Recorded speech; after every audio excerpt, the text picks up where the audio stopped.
El 20 de septiembre de 1982 se estrenaba en España una película producida por Steven Spielberg que marcaría un antes y un después en nuestra forma de ver el miedo.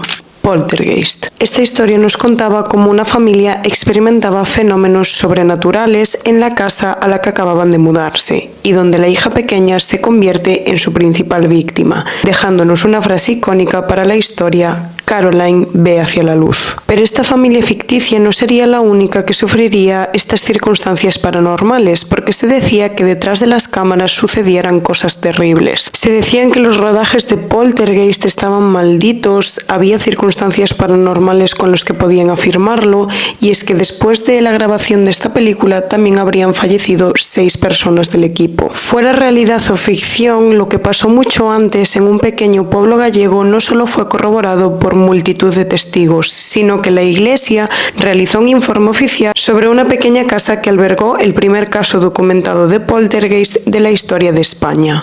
A Casa do Demo, la casa del demonio. Mi nombre es Ana Aldao, más conocida en este canal como Detective de Sofá, y si te gusta el true crime, lo paranormal, las sectas, todo lo que tiene que ver con mentes oscuras, te invito a que te suscribas, que le des like, que lo compartas con quien creas que le puede gustar mi contenido y que no te olvides de darle a la campanita para que te notifique cuando subo vídeo. Amigos y amigas, ¿qué tal? Ya iba tocando un caso paranormal que siempre anuncio en el principio de mis vídeos, que voy a hacer casos paranormales y sobre sectas, que también lo traeré, y hasta ahora solo me he dedicado al true crime en sí, con casos de asesinatos o desapariciones, y ya iba tocando, ¿no?, en la época que nos encontramos, en Halloween, mi mes del año favorito, o sea, amo octubre con todo mi corazón. ¿Cómo no iba a traer un caso paranormal? Lo que más me gusta del caso que os voy a contar hoy es que este caso a mí me lo contaron cuando yo tenía igual unos 10 añitos por primera vez, y es que siempre nos lo contaba la madre de una de mis mejores amigas, y era una historia que a mí siempre me dejaba prendada porque pasa literalmente al lado de nuestro pueblo, o sea, es como si fuera al lado de mi casa. Entonces, no sé, que pasen estas cosas cerca de tu pueblo o en el mismo pueblo es como que te deja una sensación de repelús, pero a la vez de...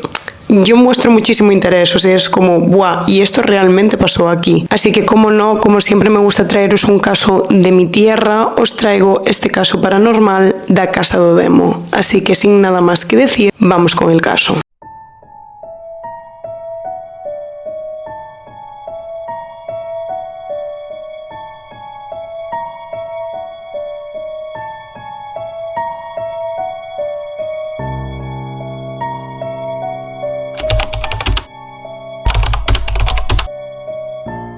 Como muchos ya sabéis, Galicia es un lugar que guarda grandes misterios y leyendas que forman parte de nuestras raíces y que la hacen tan única. As meigas, os mouros o o apalpador son algunas de las criaturas que conforman las múltiples leyendas de esta tierra tan mágica. Pero antes de contarte qué había sucedido en esa casa, na Casa do Demo, vamos a poner un poco en contexto cómo era la Galicia de aquellos años.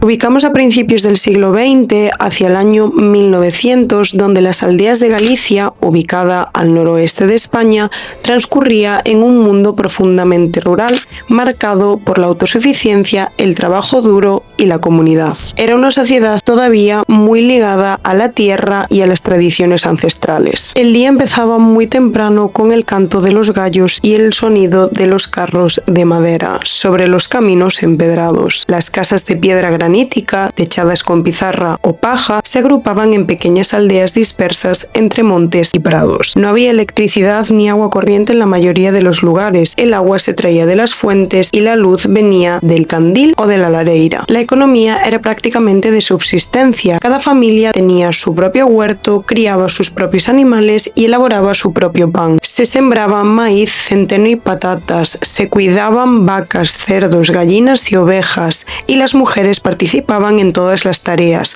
ordeñaban, hilaban, cocinaban, cuidaban de los niños y también ayudaban en las cosechas. Los hombres trabajaban el campo con arados de madera y bueyes, cortaban leña, reparaban herramientas y en algunas ocasiones emigraban a otras regiones o al extranjero, a América, en concreto Cuba, Argentina y Uruguay, teniendo que dejar a sus familias en la aldea durante muchos años. El corazón de cada casa era la lareira, donde se cocinaba o se reunía la familia para contar leyendas o historias. En las noches de invierno se contaban cuentos de meigas, brujas, ánimas y tesoros ocultos. El pan se cocía en hornos comunales y el vino, la sidra, se compartían en las fiestas locales. La vida social estaba muy marcada por la religión católica y las fiestas patronales. El calendario giraba en torno a la siembra, la cosecha y las festividades del santo del pueblo. El domingo se acudía a misa con las mejores ropas, donde todo el mundo aprovechaba a verse para charlar, para intercambiar productos o incluso para encontrar pareja. El gallego era la lengua del día a día, aunque en las escuelas, cuando había, se enseñaba en castellano. La mayor parte de la población era analfabeta, sobre todo las mujeres que se quedaban haciendo las tareas de casa en vez de continuar sus estudios, por lo que las tradiciones orales como coplas, cuentos, leyendas era la forma de transmitir sabiduría entre todos. El ritmo de vida era lento, cíclico y profundamente natural, con un sentido fuerte de pertenencia al lugar, a la tierra y a los antepasados. Aunque la vida parecía inmutable, se avecinaban cambios, como el emigrar al extranjero en busca de una mejora para la familia o incluso la gente joven que no tenía oportunidades en la aldea. Empezaban a escucharse los primeros motores, hablaban de carreteras, pero en la aldea se seguían escuchando los carros de madera en caminos empedrados y el mujere de las vacas. Por lo que con todo este contexto vamos a pasar a los hechos de esa casa.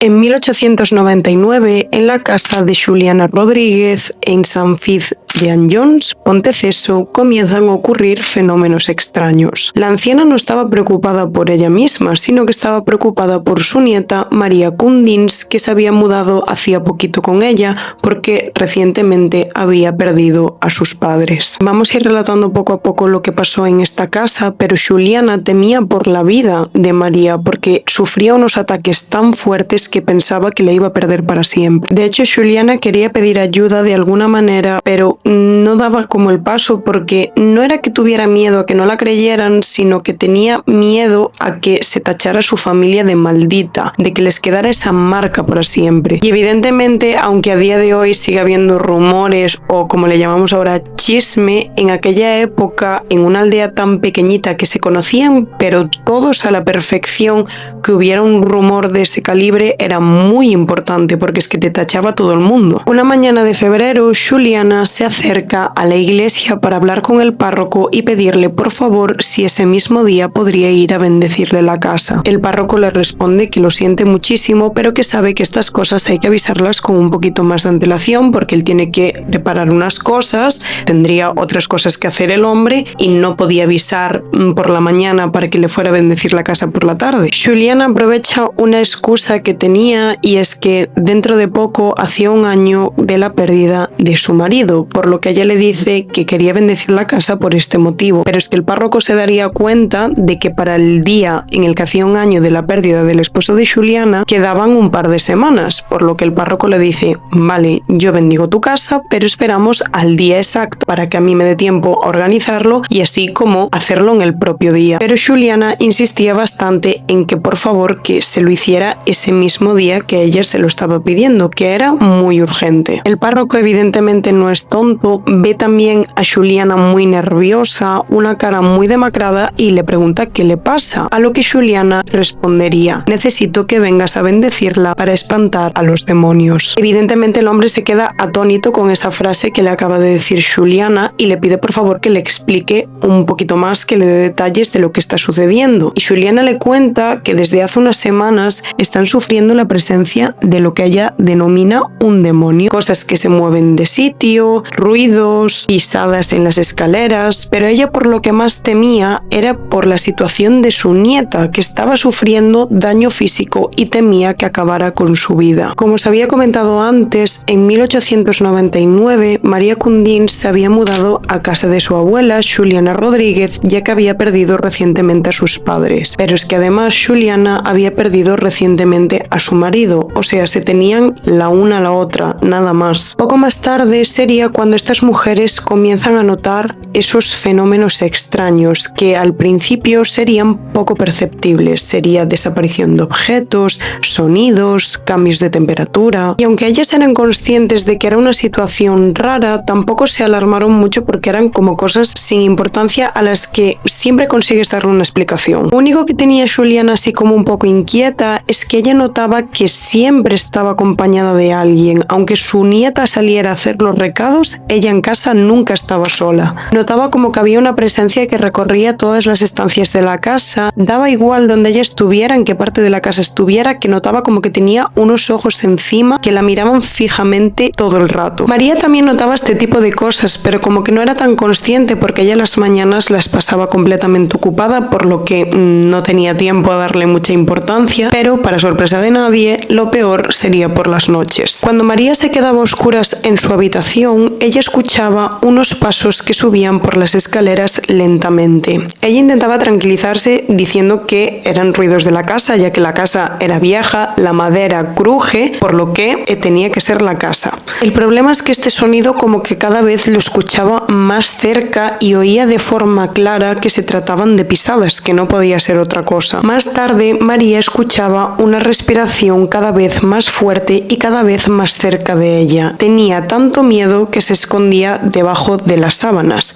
Literalmente yo. O sea, ojos que no ven, corazón que no siente. Para mí, las sábanas de la cama serían mi salvación. ¿Tiene sentido? No, pero lo serían. Y una vez se metía debajo de las sábanas, se ponía a rezar una y otra vez por su vida. Otro de los fenómenos que sucedía en esta casa era el movimiento de objetos, sobre todo en la cocina, donde de repente se escuchaban los ruidos de las ollas y de las cacerolas cayendo en diferentes partes de la casa. Un día, estando en la cocina, de la nada apareció una cuerda volando que se fue directamente hacia el cuello de María. Empezó a asfixiar hasta tal punto que se estaba poniendo morada. Esta cuerda se hizo lazo e impedía que María pudiera tragar, gritar, o sea, se estaba asfixiando. Entre la abuela, Juliana y un testigo que se encontraba con ellas intentarían quitarle la cuerda y no penséis que fue cosa rápida. Les costó muchísimo esfuerzo quitarle esta cuerda a María del cuello, pero lo consiguen, esta consigue respirar y se quedaría en un grandísimo susto. También se escuchaban golpes en habitaciones vacías. Por ejemplo, imaginaros que Juliana y María estaban en la cocina, pues igual en la habitación de María se escuchaban de repente golpes, pero golpes como si se cayera alguien o alguien estuviera porreando la pared. Tanto la anciana como la nieta eran zarandeadas y arrastradas de los pelos por toda la casa, pero es que los testigos no veían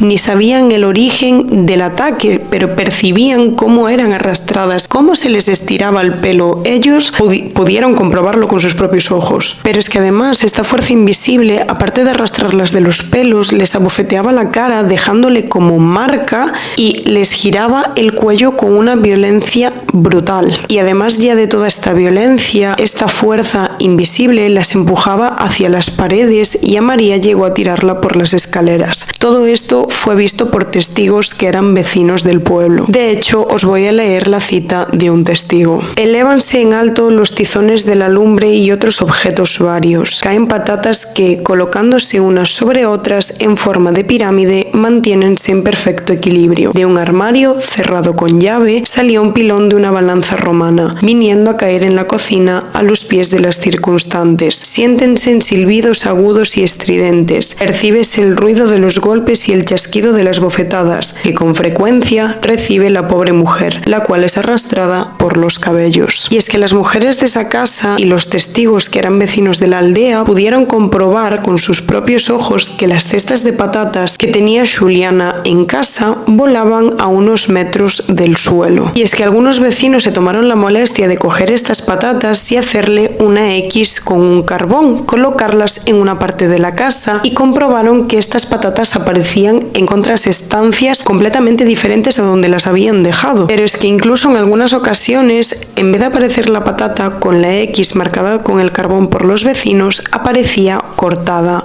Además se sabía que era un corte reciente porque tenía como ese jugo que tiene la patata cuando la cortas, era hecho ahora, o sea, en ese momento. Como ya os había comentado anteriormente, aunque Xuliana no quería que todo esto se supiese porque tenía miedo de ganarse la fama, tanto ella como su nieta, de malditas, esa mañana de febrero pide ayuda al párroco. Este señor se llamaba Juan Antonio Combarro y era consciente de que tanto Xuliana como María no estaban atravesando su mejor momento, ya que ambas mujeres acababan de tener pérdidas muy importantes en su vida, María la de sus padres y Xuliana la de su marido, por lo que el párroco achacaba que todo lo que le había contado la anciana se debía a esto, a estar mal y estar pasando una mala racha, porque le parecía muy surrealista todo lo que le había contado Xuliana. Igualmente, aunque él no se la creyó de primeras, decidió ir al día siguiente para bendecirle la casa. Cuando llama y éstas le abren la puerta, se da cuenta de que estas dos mujeres llevan muchos días sin descansar,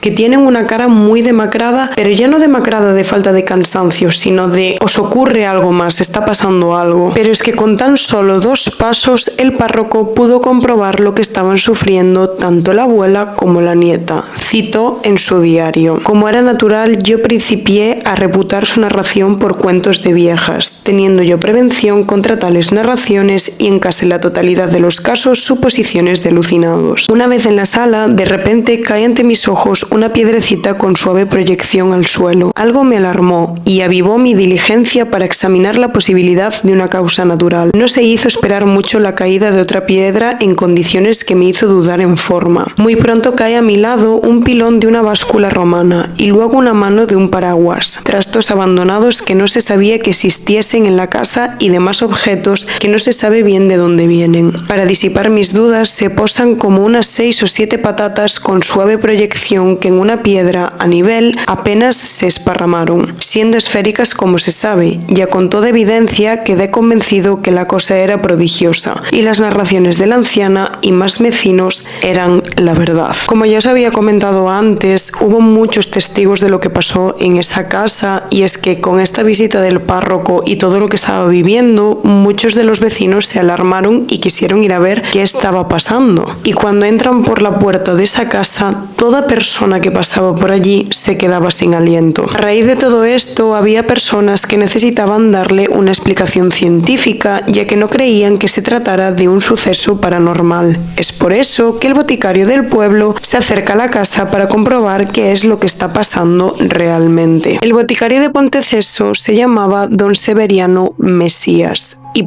cuando va a la casa por primera vez sería de noche con su equipo para comprobar de manera escrupulosa que la casa no estaba manipulada y que no se trataba de ningún tipo de broma. Cuando entran a la casa, su intención es ir hasta la lareira, hasta el fuego, y pasan por delante de la puerta de la cocina. Una vez pasan esta, se les cae justo delante de los pies un trozo de una pequeña losa. El problema sería es que no sabían de dónde procedían, no sabían de dónde había caído. Del techo era imposible. Pasa un buen rato sin que ocurriese nada, pero de repente vuelve a caer otro pequeño trozo de losa que no sabían de dónde procedía, a lo que don Severiano se enfada, ya que en ese momento la casa estaba llena de gente. O sea, a raíz de que se descubre todo esto, pasan testigos todo el rato, gente del pueblo que tiene ganas de curiosear, saber qué está pasando, por lo que el boticario se enfada y dice que por favor que nadie bromee, que están ante algo muy serio, que necesita que los dejen investigar. Pero claro, todo el mundo se queda como en plan: aquí nadie está haciendo nada, nadie tocó nada, o sea, nosotros no somos los responsables. Y es que el propio Severiano podría comprobarlo, ya que vuelven a caer pequeños trozos de losa en intervalos intermitentes pero muy pequeños, por lo que vuelven a hacer tanto con las patatas como con las piedras lo que te he comentado anteriormente, lo de marcarlas con una X con el carbón. Y es que además de comprobar que las que tenían la X se movían por todas las estancias de la casa, pudieron comprobar también que incluso las que no habían marcado se movían sin ningún tipo de explicación, que aparecían en diferentes lugares sin que nadie las hubiera tocado. Incluso lo que también os había comentado antes, de que había patatas que aparecían cortadas y que además parecía que se había hecho ese corte de manera reciente, porque tenía ese jugo que tiene la patata. Ese día todo el mundo fue testigo de lo que llevaban sufriendo una buena temporada tanto Xuliana como María. Llegó hasta tal punto que, como siempre, los rumores vuelan, pero en este caso se trataba de una verdad que se va propagando por las diferentes aldeas y al final acaban denominando a esta casa a Casa do Demo, la casa del demonio. El párroco llegó a pedir permiso a la Archidiócesis de Santiago de Compostela para poder realizar un exorcismo. Su misiva decía: ayer, y por el acuerdo del señor gobernador eclesiástico, además del señor cura de Malpica, a quien se pedía que informase, se inició un expediente justificativo de los hechos ocurridos en Anyons. Declararon, además de las dos víctimas, la abuela y la nieta, el juez municipal, don Severiano Mesías, el fiscal y otros 2 testigos. Los testigos bajo juramento notificaron los hechos conocidos. Nunca se llegó a realizar este exorcismo que pidió el párroco, pero sí que es cierto que la archidiócesis mandó a gente de su equipo para que investigara la casa, pero enfocado a la ciencia. Ese día la actividad paranormal no fue ni de lejos tan brusca como la había sido con Xuliana y con María hasta ahora, pero lo que sí es cierto es que pudieron comprobar que había objetos voladores, sobre todo lo que habíamos comentado antes de las piedras y las patatas. Algunas caían de la nada y otras ya estaban esparcidas por el suelo, por lo que estos investigadores, en vez de marcar las piedras o las patatas, lo que hicieron sería marcar en donde estuviera colocada la piedra o la patata, marcar con una X, imaginaros que era en el suelo, marcar justo donde estaba la patata y así comprobar a ver si se movían. Y es que efectivamente todas las marcas que habían hecho no encontraban después ninguna patata o ninguna piedra, estaban movidas de sitio. Los investigadores corroboraron que efectivamente en esa casa había actividad paranormal y que debía ser tratada de inmediato.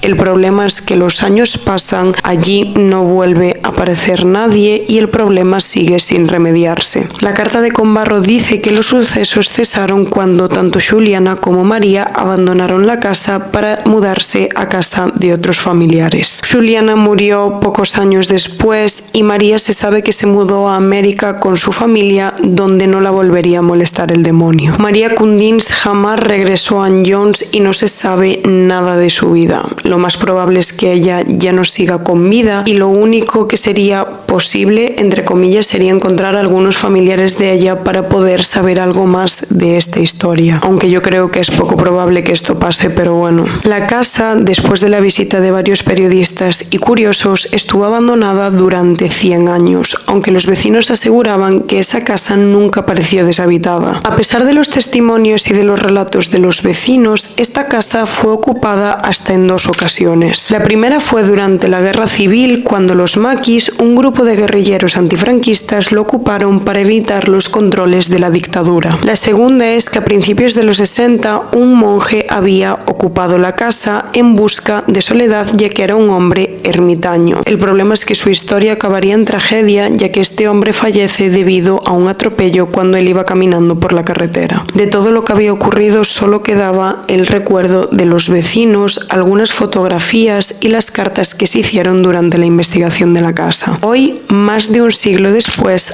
a Casa do Demo ha renacido.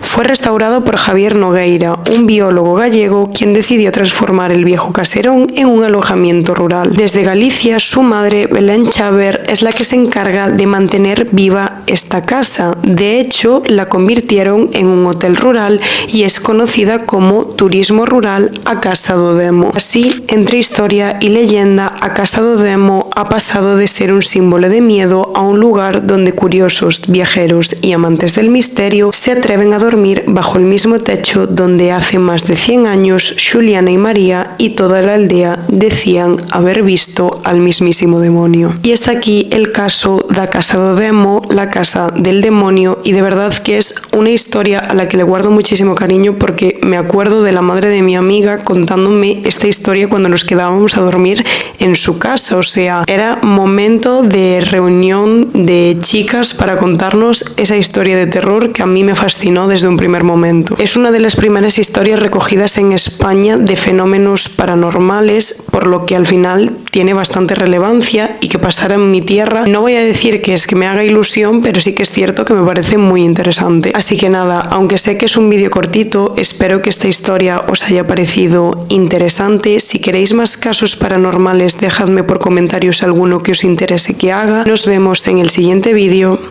Cuidaros mucho.